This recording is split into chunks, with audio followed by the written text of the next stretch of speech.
como decíamos, el caso de España, en donde el régimen de Franco comenzó combatiendo la disidencia política a la que empieza a llamar terrorismo, primero bélicamente, terminada la guerra del 36, con tribunales militares diseñados por el orden golpista,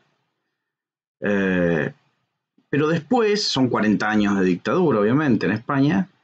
después diseña los tribunales de orden público, el famoso TOP, el Tribunal de Orden Público, una especie de Camarón a la nuestra, ¿no? En donde el Tribunal de Orden Público se hace específicamente en los años 60, creo que en el 64, con respecto a lo que fue el juicio que se le hace a, a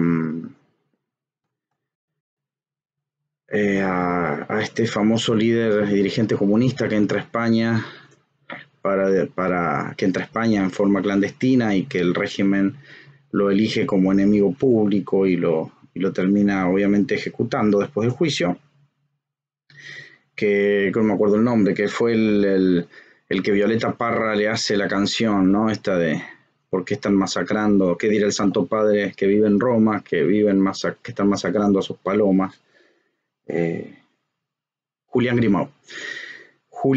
Con el caso de Julián Grimau se abre la instancia del Tribunal de Orden Público en el momento en el que el franquismo necesitaba, con la visita de Eisenhower, que había sido por supuesto antes, pero que a partir de ese momento, el momento en el que el franquismo pretende ser un gobierno dictatorial, pero con el reconocimiento de algunos derechos, muy pocos, que son los derechos laborales, sindicales, pero claramente muy poco, pero donde pretende lavarse la cara con visitas internacionales, como las de los presidentes de Estados Unidos, con la visita de Charles de Gaulle también, y que el Tribunal de Orden Público le sirve a Franco para seguir haciendo lo mismo que hacía con los tribunales militares, pero ahora con unos tribunales supuestamente civiles, pero de represión política. Y ahí tiene la Dirección General de Seguridad, que es la sección de la policía que se encarga de la represión política, y el Tribunal de Orden Público, que se encarga de judicializar y condenar los delitos llamados políticos. Y en estos dos casos, o sea, en este caso particularmente, no solamente está el asesinato de Grimau, sino también el de Enrique Ruano y el de muchos otros dirigentes políticos o jóvenes, en el caso de Ruano era un joven estudiante, que son asesinados por el franquismo justamente por su disidencia política y que se lo encubre como terrorismo. El caso de una década después, pero bajo el mismo régimen y bajo el mismo tribunal, es el caso del famoso asesinato por garrote vil de Salvador Puyantic, por el cual se lo ejecuta con la supuesta excusa de haber formado parte de la conflagración para el atentado de Carrero Blanco, y se lo termina condenando. O sea que el Tribunal de Orden Público fue un tribunal judicial civil del franquismo por el que se reemplaza la jurisdicción militar y por el que se sigue juzgando esencialmente los delitos de terrorismo. Con la llegada de la democracia hay otra transmutación, pero que el órgano sigue siendo esencialmente el mismo, pero que cambia de nombre de nuevo, que es la Audiencia Nacional, que es lo que hoy existe en España. La Audiencia Nacional. ¿Qué es la Audiencia Nacional? Es una instancia judicial de juzgamiento excepcional, ¿no? Una especie de justicia federal de ciertos tipos de delitos en los que se juzgan los delitos que antes estaban en el Tribunal de Orden Público, ¿no? Terrorismo, a los que después, en los años 90, con el influjo de la impronta de Baltasar Garzón, se suman los delitos de genocidio, lesa humanidad, etcétera, etcétera, pero esencialmente los delitos de terrorismo, por lo cual el llamado terrorismo etarra se reprime, se judicializa y se juzga justamente en, primero, la justicia militar, después el Tribunal de Orden Público y después la Audiencia Nacional, en una continuidad que va de casi la misma legislación, el mismo régimen de excepcionalidad, pero cambiando en que dos pertenecían a una de las más sangrientas dictaduras del siglo XX y la otra pertenece a una democracia custodiada por el tardofranquismo, pero una democracia al fin. Y ahí tenemos el caso esencial de las discusiones políticas sobre el terrorismo en el caso español, que el terrorismo en el caso español fue esencialmente, como todos los llamados terrorismos en las dictaduras, luchas por la libertad política, por el restablecimiento de las libertades constitucionales, de los derechos constitucionales, que fue una lucha contra la dictadura de Franco, por lo cual, durante todos los años de dictadura, eso técnicamente no es terrorismo, sino que es lucha por la libertad. Son partisanos, ¿no? De alguna manera. Eso cambia esencialmente con el establecimiento de la democracia y de los pactos políticos de Moncloa y del olvido, ¿no? De los años 70, del 77 y el 78. Y ahí queda esencialmente de los tres grandes grupos que había de discusión de violencia política contra el régimen, de las Grapo, algunos grupos menores y obviamente ETA, queda ETA, ¿no? La banda vasca que lucha por la independencia del País Vasco ha sido y es, bueno, lo fue hasta hace 20 años atrás, hasta hace 15 años atrás, uno de los grupos llamados terroristas más importantes de Europa. El terrorismo en democracia empieza a ser combatido justamente con la reforma, con la nueva constitución, que plantea ya en la misma Carta Constitucional Española el planteo de la excepcionalidad para los delitos de terrorismo. Es decir, que la parte general, la parte pétrea de la Constitución Española del 78 plantea, como todas las constituciones, obviamente, una cierta calidad y cantidad de derechos y garantías individuales frente al Estado y frente al poder punitivo estatal, pero inmediatamente pone una coma de excepcionalidad para los casos de acusación de terrorismo, en donde no se van a tener los pruritos y los límites que marca la misma Constitución para todas las persecuciones punitivas en los casos de persecución contra el terrorismo. Es decir, que ya la propia Constitución surge vindicando, justificando un estado de excepción. Y este estado de excepción es el que se establece en la Audiencia Nacional, con la violación de todos los derechos procesales, de todos los derechos penitenciarios y de todos los derechos individuales que se violentan en el juzgamiento, en la condena y en el encarcelamiento, en la ejecución penal de los delitos de terrorismo. Sobre esto, bueno, van a ver el texto mío que recomiendo para leer, en donde eso está contado de una manera mucho más ordenada y completa y con citas. Este ejemplo de España y cómo España responde al terrorismo es un ejemplo muy claro por cómo se ha justificado a lo largo del tiempo, con la misma justificación que se usó en dictadura, con la misma justificación que se usó en la dictadura franquista, el cercenamiento, la reducción de derechos a la hora del juzgamiento de este tipo de crímenes, y que lo único que hizo durante los años que esto existió, que fueron muy numerosos, las numerosas décadas en lo que esto sucedió, más violencia. Y donde la justificación política de esa violencia estaba en el cerramiento de la participación electoral y la participación política. En el caso del artículo mío, donde cuento esa experiencia, es el caso que se da hace 10 y 15 años atrás, cuando los partidos vinculados muy lejanamente a los colectivos abertzales, nacionalistas vascos, pero que coincidían con el postulado de los colectivos abertzales y por ende también de la banda ETA, de la independencia del País Vasco, eran asimilados justamente por coincidencia de objetivo político con los llamados grupos terroristas. Y por ese motivo, ilegalizados como formaciones políticas y excluidos del debate político electoral, de la contienda electoral excluidos en toda su participación política, por lo cual hasta el año 2011, hasta el año 2015,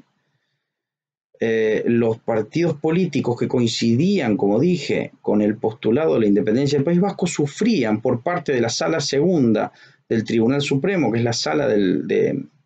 la ley de partidos políticos, de una repetida y constante ilegalización. Esto sucedía hasta hace poco. Con el alejamiento de las armas de ETA y con el cierre de ETA en todo sentido, obviamente, por fortuna el fenómeno terrorista se acabó en España. Pero podríamos decir que se acaba por la política y no por el derecho penal. Se acaba por los debates políticos, por la apertura de la democracia política y no por la represión política. De hecho, la represión solo generó eso. Y fue justamente la política de los colectivos que estaban victimizados y prisionizados, como es el caso ¿cómo se llama? De todos los políticos etarras de ese momento, de Iniciativa Internacionalista y de los partidos en este sentido, como dije, vinculados al nacionalismo vasco,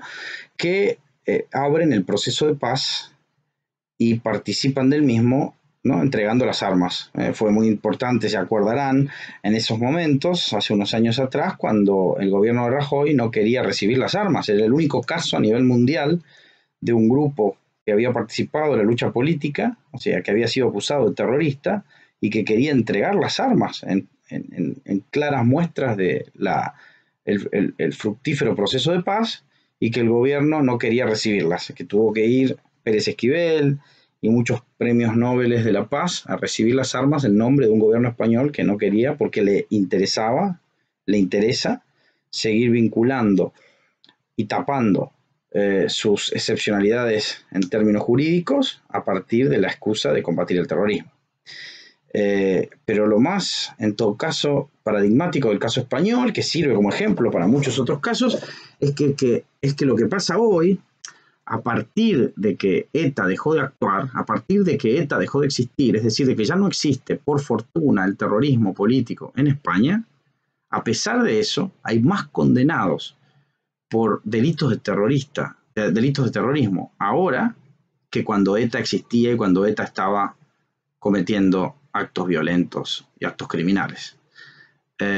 ¿Por qué sucede esto? Sucede por la magnificencia que tiene el discurso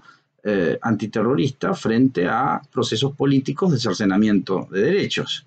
Sucede porque, los casos que rápidamente están contados en el artículo, ¿no? El caso de Cassandra, ya no me acuerdo el apellido, pero ahí está el artículo el caso de esta chica que era tuitera y que hace 3 años atrás fue condenada por delito de colaboración con banda armada por hacer un chiste sobre el atentado de Carrero Blanco en Twitter.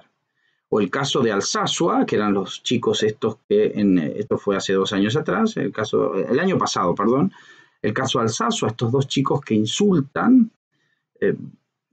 bajo efecto alcohólico a una pareja de la Guardia Civil con un insulto en vasco que referenciaba la forma de insulto que ETA hacía a los guardias civiles, a los guardias nacionales, y que solo por eso fueron también acusados por colaboración con banda armada. Los documentalistas, los directores de cine, los periodistas, los grafiteros, los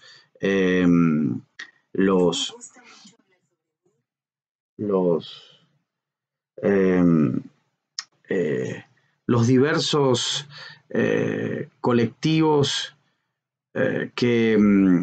que sufrieron, periodistas por supuesto también, que sufrieron persecuciones y acusaciones por terrorismo justamente sin tener absolutamente nada que ver con esos eventos políticos, pero que el Estado español necesitó tener la espada antiterrorista para poder cercenar derechos en este sentido.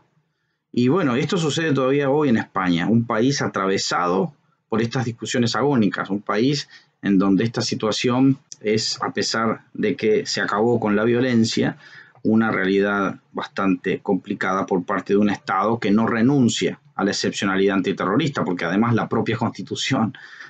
no como una enmienda y no como un artículo transitorio, lo planteaba específicamente para todos, lo planteaba específicamente en el texto pétreo de la Constitución. Como ejemplo, claramente, pero no es el único, lamentablemente, y lo podemos ver en la influencia que tiene la legislación penal antiterrorista española en América Latina y en Argentina, cuando se quieren copiar esos artículos del Código Penal que solamente intentaron hacer cada vez más grande, hacer cada vez más amplia la persecución contra el terrorismo, incluyendo el caso del terrorismo individual. El caso español es un caso paradigmático en el que consideraba que el terrorismo solamente se puede dar desde dos tipos con dos tipos de requisitos fundamentales para que exista el terrorismo, ¿no? El elemento organizativo y el elemento de la terrorificación, ¿no? De causar el pánico social en todo el conjunto de la sociedad. Y el elemento organizativo, como dije, es decir, que no puede haber terrorismo individual. Bueno, se crea un artículo específicamente para atrapar esos casos en los que no puede vincularse al sujeto con una banda o organización armada. Entonces se crea el concepto de terrorismo o terrorismo individual. Y el caso de la colaboración genérica con banda armada, ¿no? Por ejemplo, por nombrar algunos de los casos en donde tampoco se tiene que demostrar como elemento del tipo la participación en la organización criminal, sino que cualquier tipo de colaboración o de evento que se puede interpretar como colaboración con los objetivos de la banda, como por ejemplo objetivos políticos generales, independencia del País Vasco, son interpretados como colaboración con las organizaciones terroristas. Esto sucede hoy también con respecto a la legislación antiinmigratoria de España, de Italia y de muchos otros países, en donde se asocia inmigración ilegal con terrorismo y cualquier colaboración con cualquier evento vinculado a la inmigración irregular es visto como delito o colaboración con organización terrorista. Entonces, estos son los problemas de este tipo de legislación, que terminan justamente creando un estado punitivo extremo, usando una excusa como esa para poder legitimar la represión de la disidencia política, social en cada país, y además tampoco sirven para ni reprimir ni prevenir los verdaderos delitos terroristas, ¿no? Es decir, los eventos terroristas que el Estado, por otro lado, tiene la obligación de prevenir y de reprimir. Y tampoco se hace con este tipo de legislación. Entonces, esto es un poco lo que veremos en el próximo segmento.